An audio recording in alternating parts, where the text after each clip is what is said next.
A paz de nosso Senhor Jesus Cristo seja com todos vocês. Irmãos, eu vou fazer a leitura agora aqui da carta da Igreja da Congregação Cristã no Brasil, que é a terceira carta que fala sobre o uso do véu pelas mulheres.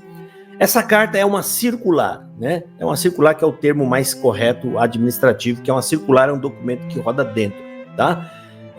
Circular número 170/2023, ok? Já adianto aqui vocês, eu já vou dizendo aqui, eu concordo em partes aqui com a Congregação Cristã no Brasil, porque ela faz uma abordagem muito bem feita quando é para mostrar que essa não é a recomendação que foi feita só em Coríntio, tá? Não é uma igreja só ali para os coríntios, ela é uma recomendação feita à igreja de Deus, tá? Mas eles erram na hora da aplicação disso, eles não entenderam ainda por que tem que usar o véu, eles não entenderam. Você vê que eles estão perdidos ainda, eles não compreenderam o uso do véu. E eu já vou dar um spoiler aqui do que vocês vão ver aqui, né? Que já é o checkmate, tá? Esse texto trata-se de uma hierarquia, da glória. Na verdade, a palavra é glória. O homem, a mulher é a glória do homem. O homem é a glória de Cristo. Cristo é a glória de Deus. É isso. E o véu? O véu é o momento onde a mulher se cobre com aquele véu, ela corta a glória do homem, ela esconde a glória do homem. Quando ela esconde a glória do homem, neste momento, ela se coloca então em pé de igualdade, podendo ser tomada e usada com poderio para poder profetizar e orar. E é uma recomendação feita aqui para quando você está em grupo, não sozinha. Mulher sozinha não precisava nem disso, porque ela não tem ninguém como sinal de poderio, ela não tem ninguém, um homem que esteja acima dela, nada. Inclusive, se tiver somente irmãs, se só tiver irmãs, não precisava nem usar o véu, tá? Nem usar o véu, simples assim, tá? E se tiver irmãs e irmãos, e tem irmãs ali que simplesmente não quer se manifestar de forma alguma, não precisava nem usar o véu também. Tá? O véu é para uma manifestação que vai ser feita, ok? Mas eles acertaram na hora de falar das circunstâncias da carta, né? Sobre as prostitutas que inventaram um monte de coisa, e é o que a gente vai ver aqui agora, certo? Já adianto vocês, nós temos um culto nosso online aqui, e as irmãs não é obrigada, né? A gente nem fala do véu, porque já veio da igreja do véu, já sabe como é que é o véu, e as pessoas usam se quiser, se não quiser, elas não precisam usar, e não tem problema algum nisso, ok? Porque não é salvífico, não é regra para salvação. Não é simplesmente assim, tá? Mas a gente vai fazer uma análise aqui e pela primeira vez eu dou alguns pontos para CCB, mas ela perde outros pontos aqui, que é onde eu fiz 10 apontamentos, foi isso? 8 apontamentos. 10 apontamentos eu separei aqui, que são comentários que eu vou fazer ao longo da leitura dessa carta, ok? Bom, segue aí e vamos ouvir, e eu vou fazer, alguns vão gostar, outros não, mas o meu compromisso aqui sempre foi, dentro das Sagradas Escrituras, apresentar os argumentos bíblicos e defender o que a Bíblia diz. Segue aí e vamos falar um pouco sobre essa carta.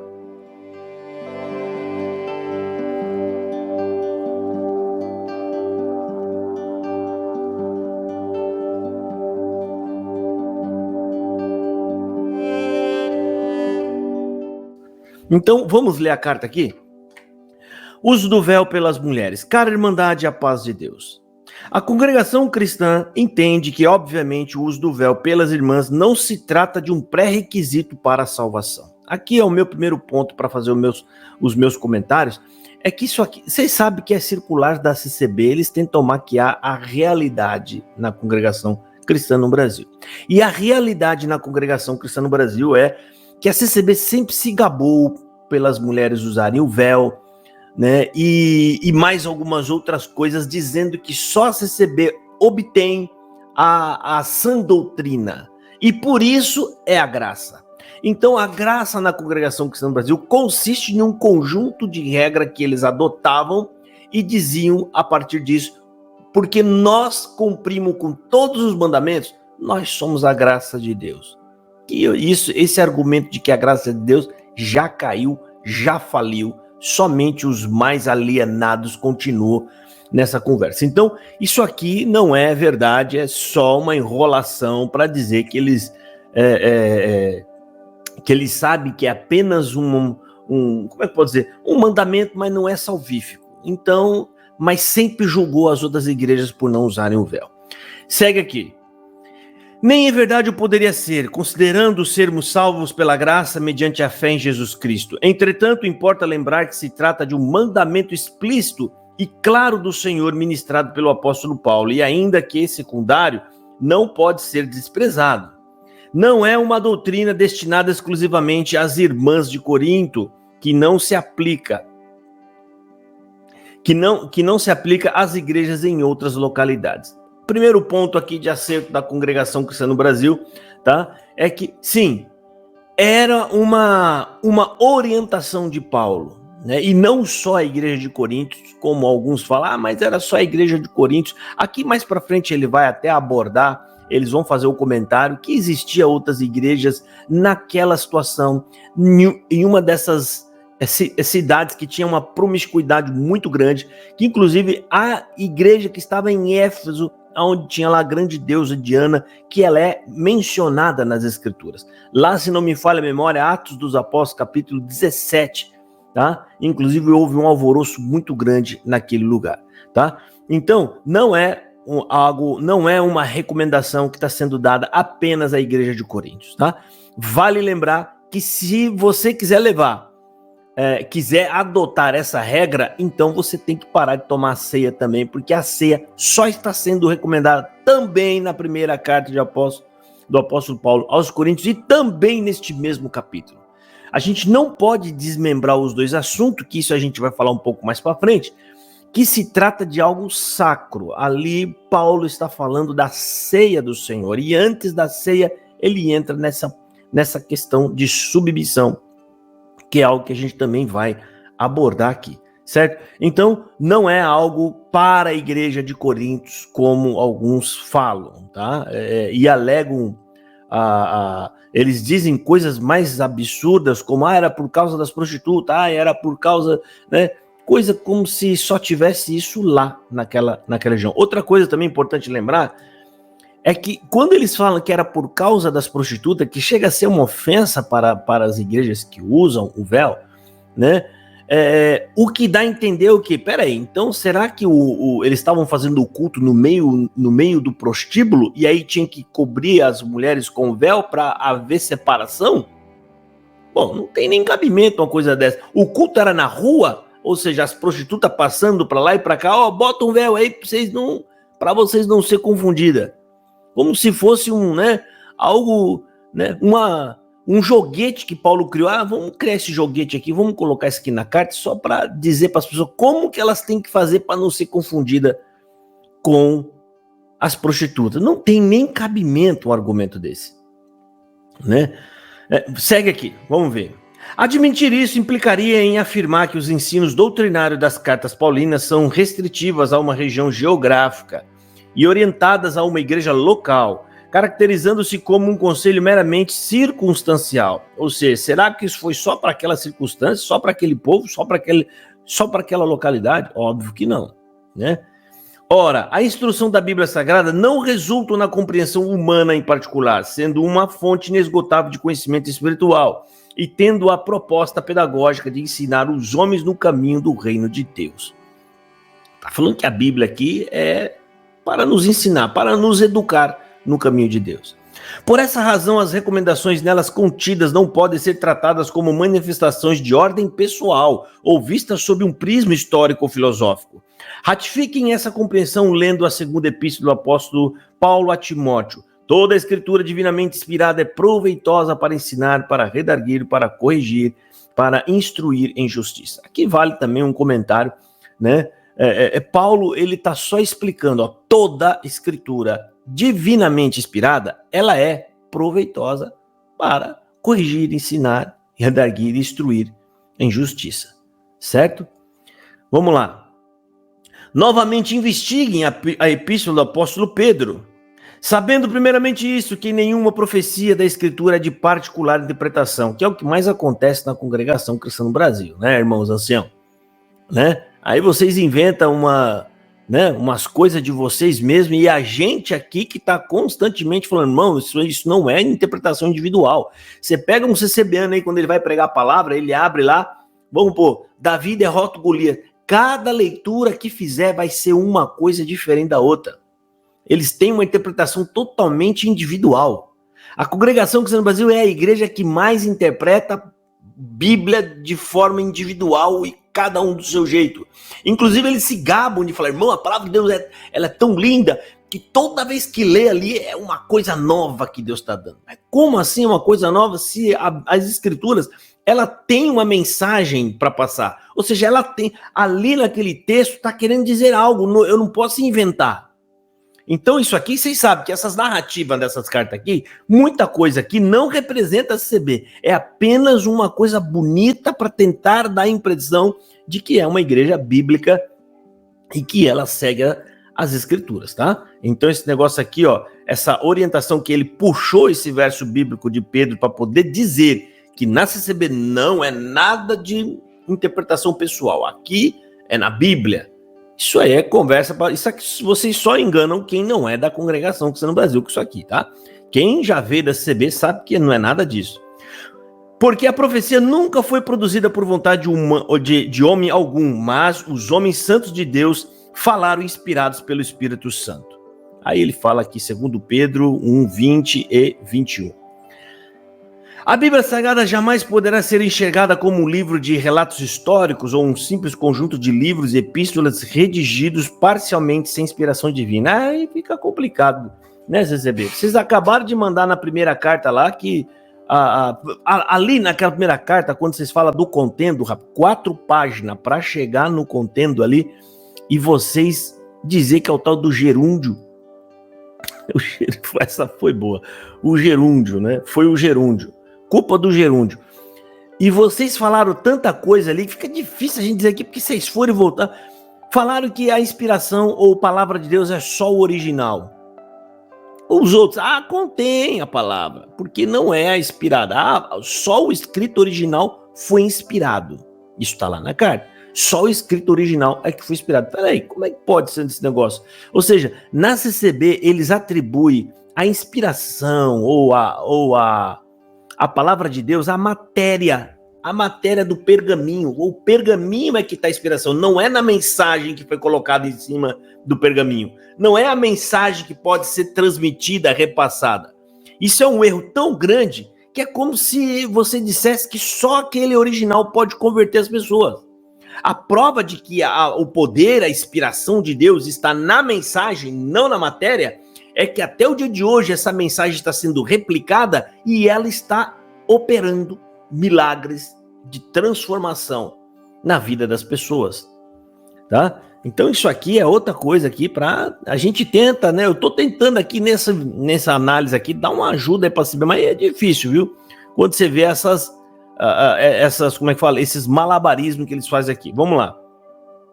Todo ensino emana das epístolas apostólicas possuem em comum o caráter atemporal. Ou seja, está falando que todas as epístolas aqui, o que elas têm de comum é que ela não é para um tempo determinado, ela é atemporal, tá?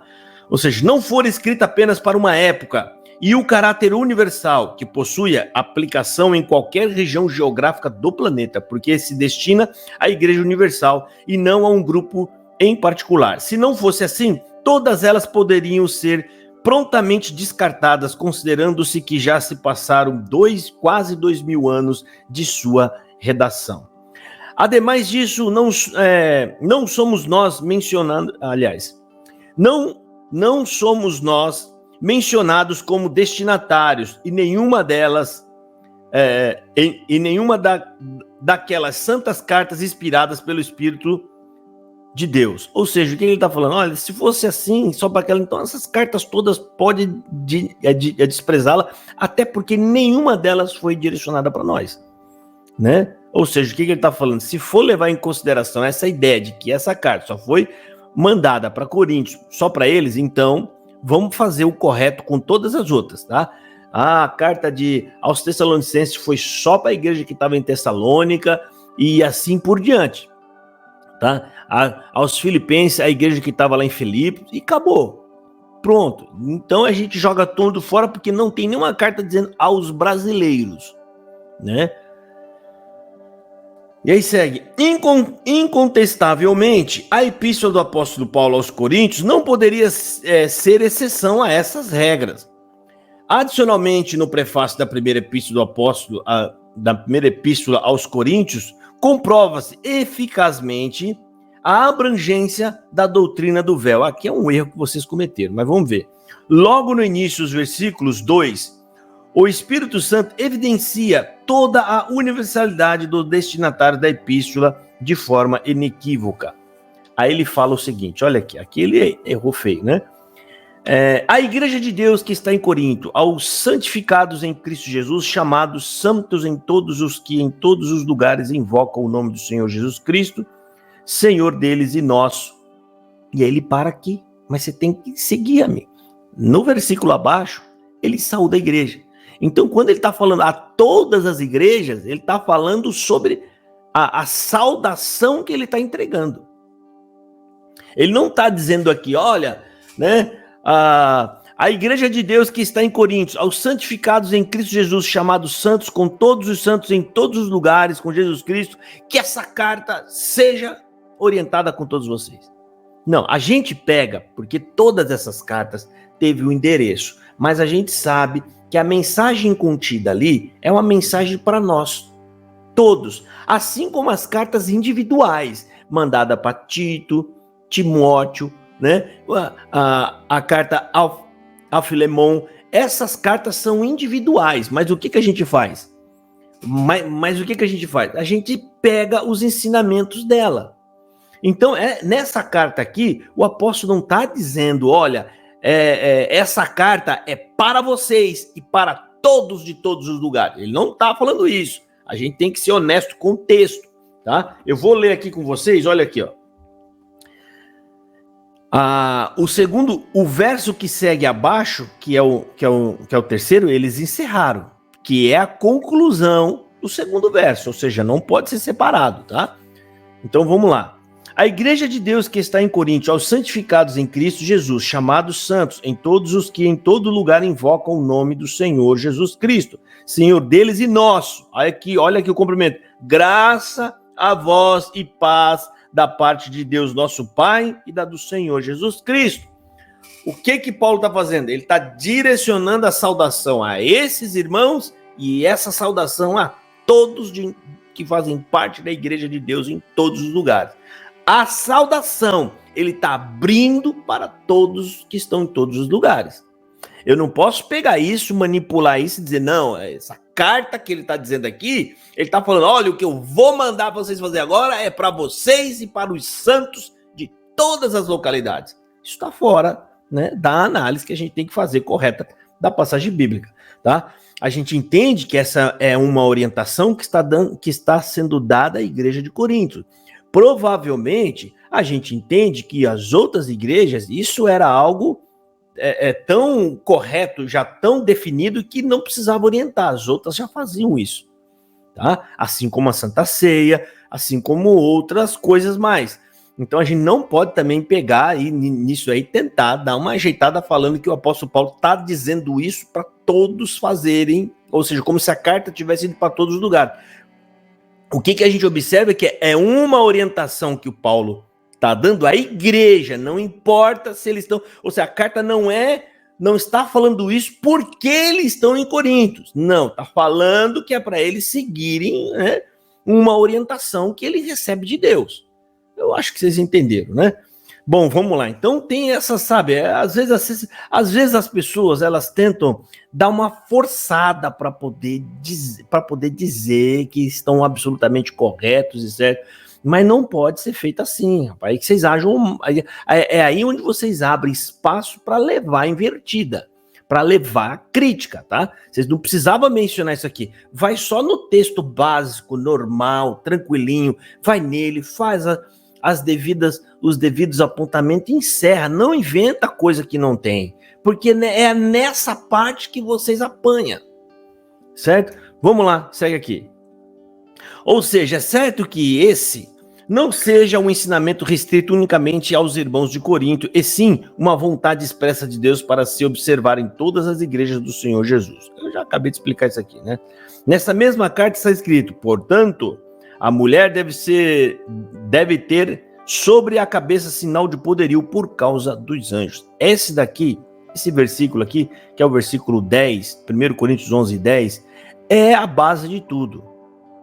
É daqui que saem todos os argumentos de Paulo. Primeiro ele aponta a causa é os anjos, não é prostituta, senão ele ia escrever aqui, ó, por causa das prostitutas. Eu não posso alterar a causa que a Bíblia está me entregando. A Bíblia está me apontando uma causa, eu não posso alterar essa causa para colocar outra que o povo especula. Eu não vou trocar algo provável que está ali na Bíblia, está mostrando, por invencionices, né? Ou seja, achismo de fora extra-bíblico, ok? Segue aqui, ó. Isto é, o apóstolo afirma que o motivo do uso do véu é referente à presença dos anjos, que é o que eu acabei de falar aqui para vocês. Então o apóstolo, ele está indicando aqui que a causa dessa orientação é os anjos. E eu tenho aqui, aí eu faço uma conjectura minha, tá? É uma conjectura minha, ou seja, depois de você analisar tudo isso, tem peças que faltam. E a gente olha para essa peça que está faltando e fala, ó, baseado em todo o conjunto que eu tenho aqui, sabe quando você tem um quebra-cabeça? Você fala, ó, a peça que parece que está faltando aqui, ó, é a peça da ponta do nariz da pessoa. Você faz uma conjectura, baseado no quê? Nas outras peças, que é evidência, tá? E aí, eu já vou dar o meu parecer, por que eu acredito que o apóstolo Paulo está dando essa orientação, já antecipado, mas eu vou falar disso de novo depois, ok? Aqui trata-se de submissão, tá? Inclusive o apóstolo aponta lá para o Jardim do Éden, falando sobre o homem estar sobre a cabeça da mulher, e Cristo é a cabeça do homem, e Deus a cabeça de Cristo, tá? Lá no topo.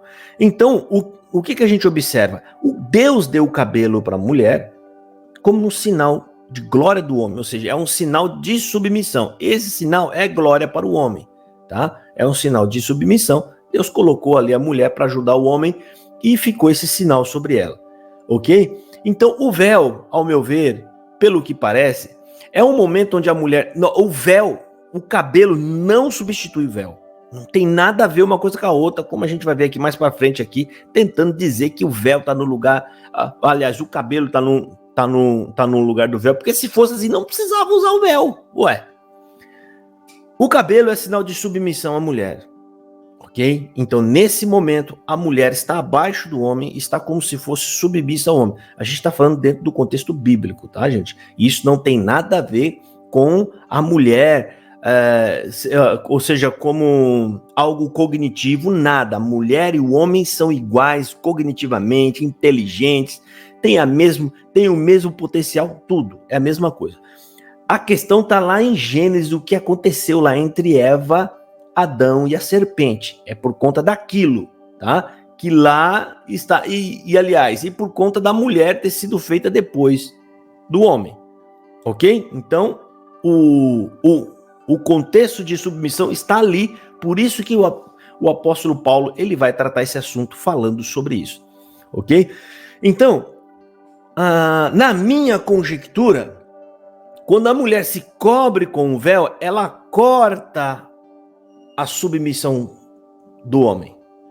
Ela corta, quando ela coloca o véu, ela corta e neste momento, então, ela entra em pé de igualdade com o homem, como se ela tivesse mais ou menos no mesmo patamar, já não é mais submissa ao homem, ela cobriu a glória do homem, ela já não é mais inferior ao homem. Então, nesse momento, quando ela se cobre com o véu, ela está se colocando em pé de igualdade, podendo ser usada para profetizar, falar e fazer outras coisas, mas com autoridade, porque aqui está se referindo a algo sobre submissão e autoridade, tá? Submissão e autoridade.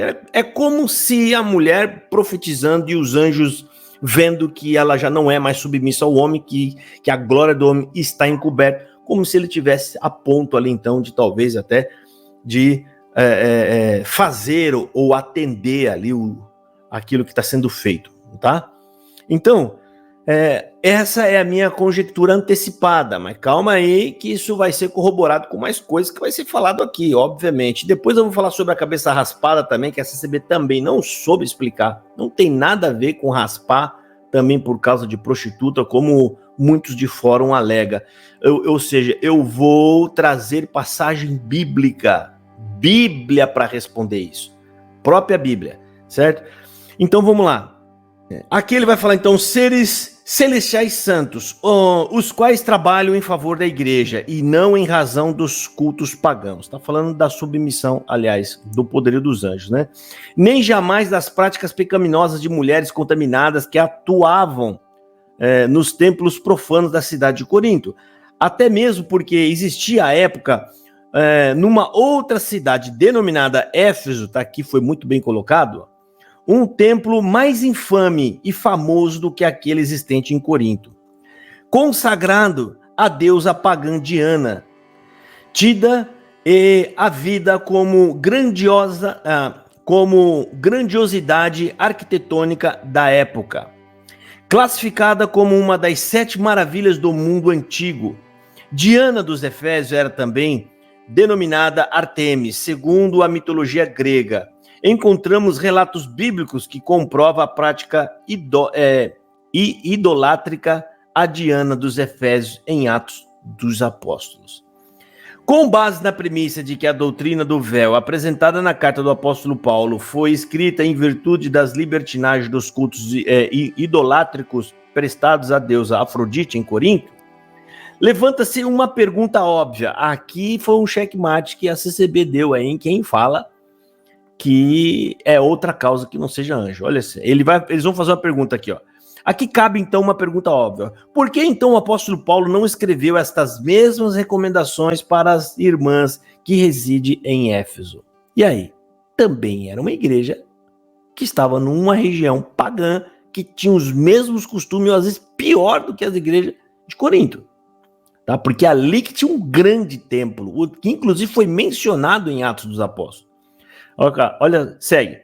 Se temos uma epístola dele dedicada àquela igreja, ou seja, está falando, nós temos uma epístola dedicada à igreja de Éfeso, inteirinha. Por que ele não falou nada sobre isso? Vamos, segue aí, ó. Exatamente lá, em Éfeso, é que estava o centro de toda a idolatria relacionada à deusa Diana, cuja imagem, segundo eles, teria descido diretamente de Júpiter, conforme se pode constatar no livro de Atos dos Apóstolos. Teria Paulo se equivocado quanto ao destinatário? Eles fazem uma pergunta retórica aqui, né? Dizendo, será que Paulo errou a carta? Em vez de mandar para Éfeso, acabou mandando para Corinto? Porque lá a região era pior.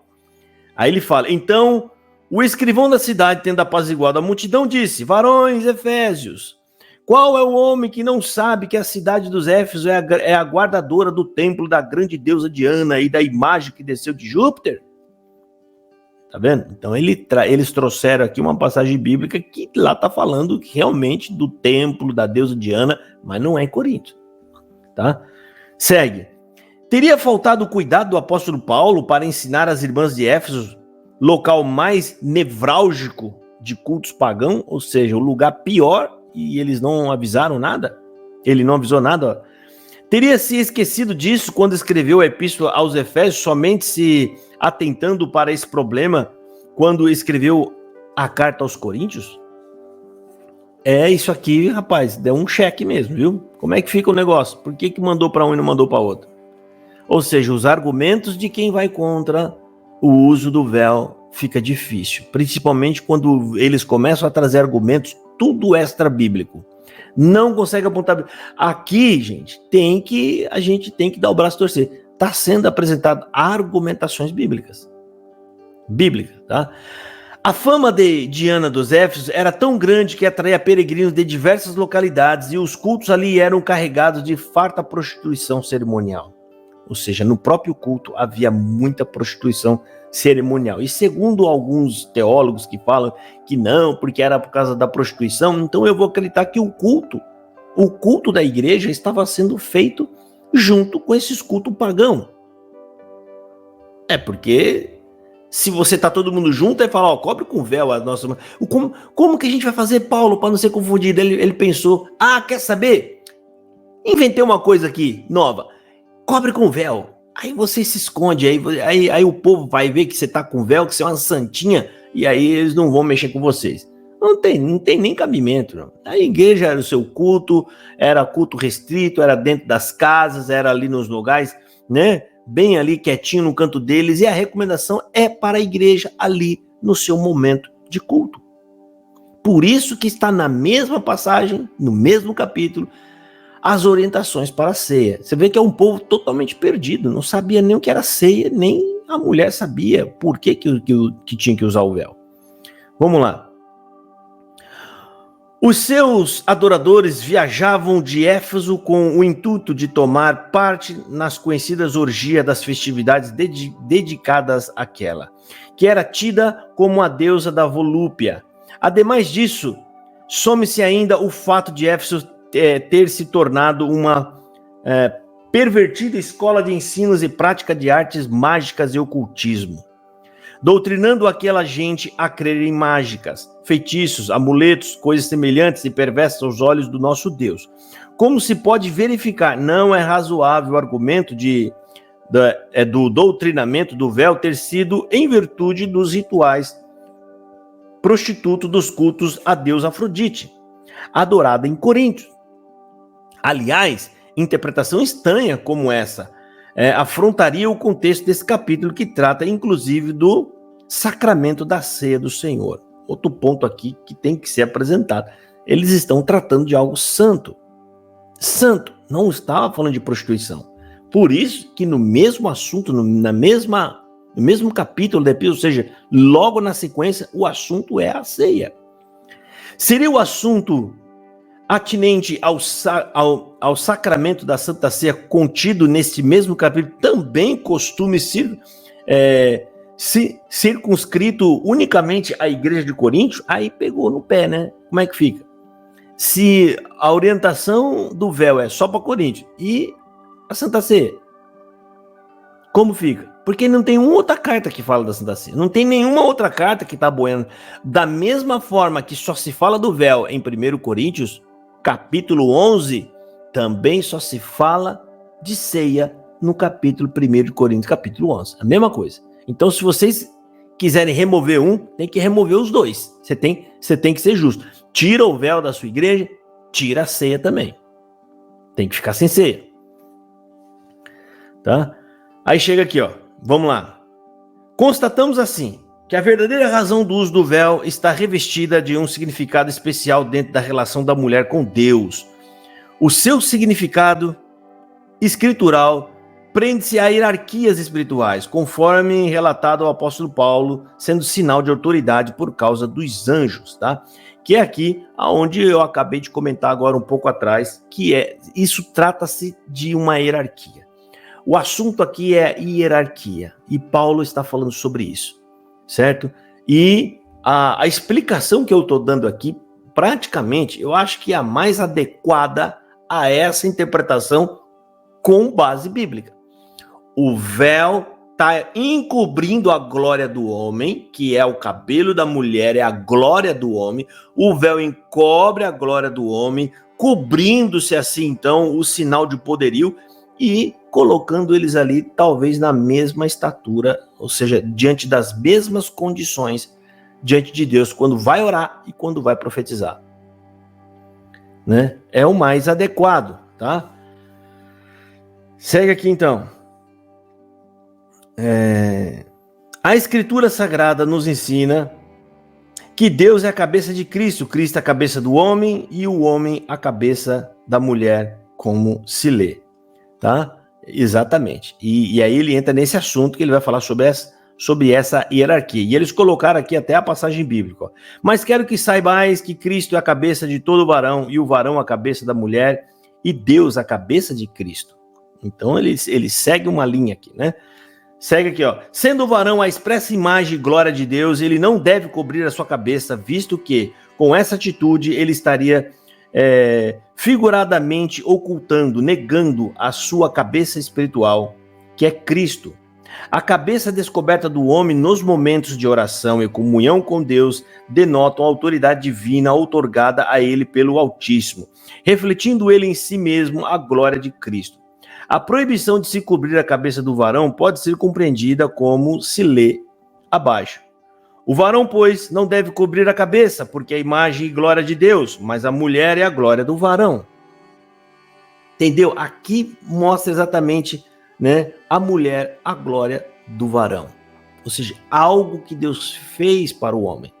Deus fez a mulher como algo forte para ajudá-lo, né? E isso não demonstra, esse texto aqui, nada do que eu estou dizendo aqui diminui a mulher, tá? Eu só estou fazendo a interpretação bíblica, ok? Eu sou um dos defensores aí de que as mulheres tomam posições na congregação e assumam posição de liderança, né? No nosso culto mesmo, lá tem as irmãs lá que ajudam o atendimento do culto, certo? Segue aqui, ó.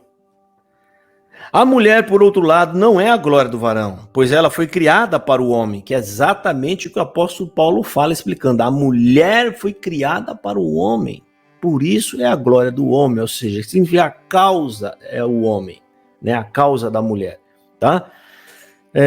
Ainda que ambos se completem na unidade da criação divina, sendo assim, quando a mulher for orar ou profetizar, deve se cobrir com o véu, no ato simbólico de ocultar a glória do homem, deixando manifestar exclusivamente a glória de Deus. Outro sim, com esse assentimento e postura, concorda e se ajusta aos desígnios divinos, obtendo de Deus poder e graça para orar e profetizar. Desse modo, as mulheres se cobrindo com o véu, reconhecem a autoridade da palavra de Deus, se submetendo à ordenança do Altíssimo, rejeitando exclusivo, isso aqui já não tem nada a ver. Ela não está cobrindo a cabeça para dizer que está obedecendo e que está se sujeitando, não. Isso aqui tem a ver com a hierarquia entre mulher e o homem, a glória do homem cobriu-se com o véu, aí cortou a glória do homem, ela já não é mais por causa do homem, ela já está no mesmo peito, no mesmo pé de igualdade. E eu vou falar mais para frente, quando ele for falar da cabeça raspada, existe um momento no judaísmo, naquela época que eles estavam lá, existe um momento em que a mulher tinha a cabeça igualzinha do homem, ficava de igual modo, e mesmo assim aquilo não era considerado desonra, ao contrário, era louvável. Por isso que Paulo menciona raspar a cabeça, e eu vou explicar isso para vocês quando chegar aqui na hora. Tá? Aí ele segue aqui, né? Outros sim, com esse sentimento e postura concordam e se ajusta o desígnio, eu já li aqui, né? Então vamos ver aqui. Desse modo, as mulheres se cobrindo com o véu reconhecem a autoridade da palavra de Deus. Não tem nada a ver. Se submetendo à ordenança do Altíssimo. Isso aqui eu já li, né? Aí vem com a passagem bíblica aqui, ó. Não são, porventura, todos eles espíritos ministradores? Tá falando aqui dos espíritos, tá querendo dar também muita ênfase aí pro espírito, pros anjos também, aí já tá exagerando. Que eu acredito que seja o Viçosa que escreveu isso, ele tem uma linha meio espírita e gosta dessas coisas um pouco mais puxada pro lado de anjo, esses negócios. Vamos ver aqui, ó. Vamos ler. A mulher, sendo a glória do varão, deve usar os cabelos crescidos, porque isso lhe é honroso, como se lê. Mas ter a mulher cabelo crescido lhe é honroso, porque o cabelo lhe foi dado em lugar de véu. 1 Coríntios 11:15. Esse texto retrata o cabelo conferido honra à mulher perante o homem, pois é o contrário, né, cara? Pois o cabelo lhe foi dado em lugar de véu, sendo um substituto eventual dele. Aí, aqui ele já começa a bagunçar tudo a CCB, né? Ele tá falando que a mulher, a hora que ela for orar de cabeça, é óbvio que se ela tiver em desespero, ou tiver precisando muito, e ela for fazer uma oração, Deus vai ouvir ela. Deus vai ouvir ela. Mas ali tá querendo falar, lá quando o apóstolo Paulo fala, não fala exatamente de uma oração individual. Tá falando dentro do conjunto da igreja, tá? Onde tem hierarquia, onde tem submissão, quem é quem. Então, ele fala sobre orar e profetizar, mas é ali, no momento da igreja. Por isso que o contexto da explicação de Paulo está sendo dentro de um conjunto, de um grupo, que por isso ele trata também a Santa Ceia, que é um assunto, né, no plural das pessoas. Tá? Então aqui já virou uma bagunça, dizendo, não, mas se ela for orar, o cabelo está no lugar do véu, ela não precisa. Não é isso que fala lá, que a gente está falando até agora. Presta atenção, ó. Eu vou até botar. Esse texto retrata o cabelo conferido honra à mulher perante Deus, pois o cabelo lhe foi dado em lugar de véu, sendo um substituto eventual dele. Não é substituto coisa nenhuma, cara. Se ele está orientando a usar o véu, para cobrir a glória do homem. Como é que é substituto? Eita, já começa também, ó. Como quando ela se encontrar em ambientes onde não possa usá-la, é porque ele tem que dar essa explicação, né? Quando você estiver em algum lugar, mas não precisa usar, porque isso não tem nada a ver com a orientação do uso do véu. Ali é uma orientação do uso do véu quando algo está acontecendo ali, quando você está em grupo. Ela está sozinha na casa dela, orando a Deus, não tem homem, não tem ninguém, não tem sinal de poderio, não tem nada, acabou o problema da submissão. Não tem problema de submissão. Ela não precisa. Nessas ocasiões, ela poderá orar e se comunicar livremente com Deus. Meu Deus! Por quê? Não podia se tivesse alguém lá? Se ela tivesse sem um véu? Sei lá, eles explicam, ó. Pois os seus cabelos lhes servirão como equivalente do véu. Mas se é equivalente, então não precisa do véu. Mas eles conseguem, rapaz, fazer um negócio andar para trás, né? Todavia, esse substituto não se transforma em titular. Substituto não é titular, reserva. Cabelo é reserva, nunca vai, ó. Visto que os cabelos crescidos das mulheres representam a glória do homem. É sobre isso que fala o texto, sobre a glória, cortar, diminuir, ou seja, cortar a glória. A mulher é a glória do homem, colocou-se o véu, cortou a glória. Não tem mais a glória do homem, ela está coberta a glória. Quando a glória do homem é coberta, praticamente pelos seres celestiais, que nem você vai os anjos, eles vão olhar e falar assim, agora a mulher não é mais submissa ao homem, mas ela está agora unicamente submissa a Deus. Agora ela está sobre as ordens, o poder e o comando de Deus, podendo ser tomada por Deus, orar, profetizar e fazer outras coisas mais. É sobre isso que se trata. Devendo elas se sujeitarem em amor recíproco ao Senhor. Quando a cabeça do homem é Cristo, ele pode ser harmoniosamente o cabeça da mulher, sem contradição ou conflito algum. Portanto, o cabelo não é o véu. Isso aqui vai e vem, eu vou te falar. Se o véu fosse o cabelo, a mulher não estaria orando sem um véu se estivesse com a cabeça rapada. Portanto, ela possuindo o cabelo, nunca estaria sem véu e nunca teria de se cobrir pelo simples fato de estarem forçosa e permanentemente coberta com o véu dos seus cabelos. Bom, aqui como ele falou sobre o raspado, deixa eu ver se vai falar alguma coisa mais para baixo aqui. Tá, eu vou falar sobre isso quando entrar na passagem bíblica ali de baixo. Vamos ver aqui, segue aqui. Assim como visto, o cabelo não é o véu em si mesmo, pois se o cabelo fosse o véu, qual teria o significado de se asseverar que o homem que orar com a cabeça coberta desonra a sua própria cabeça? Se o cabelo fosse véu, como então os varões fariam para obedecer à recomendação de não cobrir a cabeça? Seriam todos calvos? Na primeira epístola aos Coríntios está escrito assim: mas toda mulher que ora ou profetiza com a cabeça descoberta desonra a sua própria cabeça, porque é como se estivesse rapada. Portanto, se a mulher não se cobre com o véu, tosquice também. Mas se para a mulher é coisa de indecente tosquear-se ou rapar-se, que põe o véu. Então, o que o apóstolo está falando? O cabelo está em lugar de véu. O cabelo é a glória do homem. Se a mulher quer cortar esse sinal de glória, o que ela faz? Rapa. Se você rapar, você eliminou esse problema. Ou seja, você não tem mais sobre você o sinal de glória do homem. Você cortou esse sinal de glória. Mas se você achar feio e indecente, raspar, então põe um véu. É isso que ele está falando aqui. O cabelo é a glória do homem, um sinal de submissão ao homem.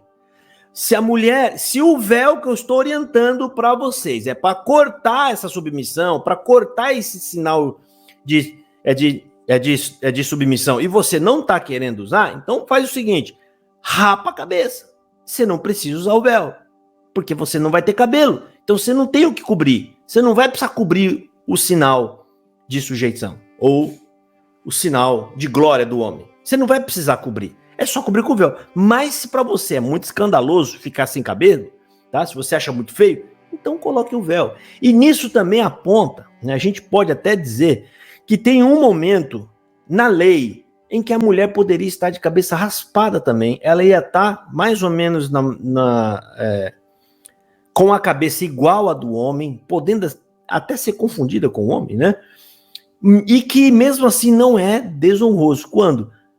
A pessoa que fazia o voto de Nazireu, que está lá em Números, se não me falha a memória, Números capítulo 6. Números capítulo 6, se não me falha a memória, depois vocês verificam aí. Lá fala sobre o voto de Nazireu, tanto para homem quanto para mulher. Quando você terminava o voto de Nazireu, que você deixava o cabelo ir crescendo e não podia tomar nada que fosse do fruto da vide, mosto, mais algumas outras coisas, quando você fosse entregar o voto, a mulher ou o homem tinha que raspar a cabeça. E nesse momento, ela estando de cabeça raspada, ela poderia circular tranquilamente pela cidade, que aquilo não seria tido como desonroso, não seria feio. Ao contrário, as pessoas iam olhar e falar: santo Deus, olha que pessoa santa, né? Esse aí fez o voto, cumpriu o voto, é o sinal de que foi até o fim no seu voto e cumpriu com o seu voto. Então tem esse outro aspecto da cabeça raspada, que mesmo raspada pode ser considerada um sinal de honra. E também, dentro do contexto que nós estamos explicando aqui, como o cabelo é o sinal de glória do homem, de poderio do homem, e o apóstolo está mandando cobrir-se com véu para encobrir essa glória do homem, ele está dizendo isso, nessa parte aqui está claro, falando, se você não quiser cobrir-se para esconder a glória do homem, então rape, arranca o cabelo e você não precisa usar o véu. O apóstolo Paulo, ele fala isso, gente.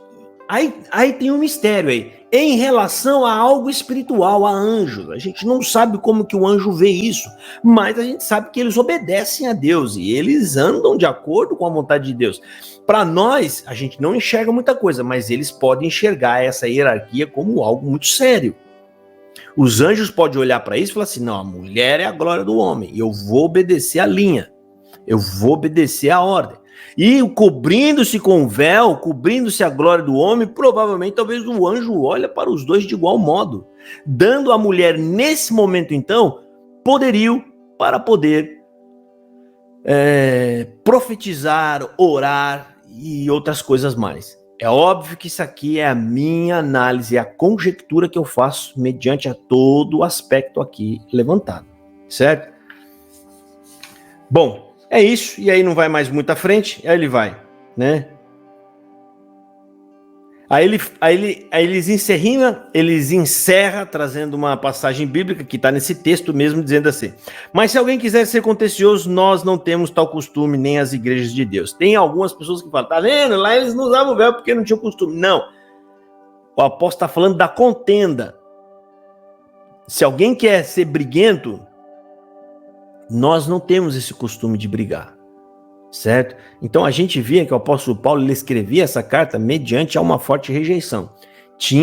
Inclusive ele até se adiantou nisso, falou assim, se vocês se contenderem, porque provavelmente isso já deveria estar sendo comentado entre eles, alguns queriam ou não, aí Paulo manda essa carta para dar uma reforçada, tá? Então ele encerra dizendo, mas se vocês quiserem ser contenciosos, lembre-se, a igreja de Deus mesmo, ela não é contenciosa, ela acata. É mais ou menos isso que ele está dizendo aqui. Certo, irmão? Espero que vocês tenham entendido, tá? Essa aqui é a minha análise, tá vendo aqui, ó? Quando acertar a CCB, a gente vai falar, apesar que fez uns malabarismos, tava indo bem e no finalzinho azedou tudo, que eu não sabia explicar. Você vê que nem eles entenderam ainda o porquê o véu, tá? O que eles entenderam nessa carta aqui foi que a recomendação não era isolada para a igreja de Corinto. Foi isso que eles abordou e essa parte eles abordaram bem, tá? Eles abordaram bem. Mas a aplicação em si do porquê do véu, por que o uso do véu, por que tem que se cobrir com o véu, a gente percebe aqui nessa carta que eles estavam perdidos ainda, porque no final eles fez uma lambuzeira, eles não entenderam. Eles só entenderam que tinha que cobrir, pronto, acabou e se cobre com o véu, mas não sabe fazer uma leitura e tentar entender com mais profundidade, certo? Então, o que eu coloquei aqui para vocês estão tudo dentro da base na Bíblia, tá? Orientações na palavra de Deus, ok? Deus abençoe a todos vocês e fiquem na paz de nosso Senhor Jesus Cristo.